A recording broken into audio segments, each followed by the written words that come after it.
So, itong ina-unbox ko na to guys is organizer. So, very cute niya. And nakala ko kasi may kasama na siyang handle. So, kailangan atang bilhin siya ng separately.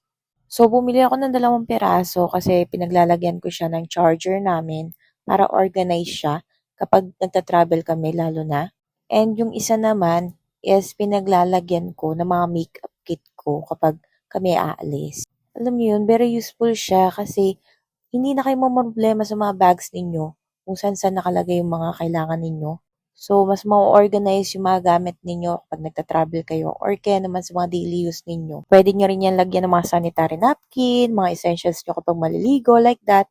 Mga kung anik-anik pa. And pwede rin siyang pang-regalo guys or pang-giveaway kasi talaga magagamit siya ng kahit sino. So, may iba't ibang colors naman yan at ganyan siya kalaki guys.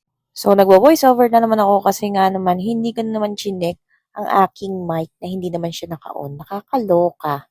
Kaya naman sa mga may hilig ng organizer for their bags or gusto nyo ng pag-giveaway or mga mini bag ninyo, especially mesh type to guys, pwedeng-pwedeng mawasa yan. So, hindi kayo mag-worry kung lalagyan nyo siya ng mga essentials ninyo panligo kasi nga mesh type siya guys. So, murang-mura lang to. You can check my basket kung gusto nyo ng ganitong item.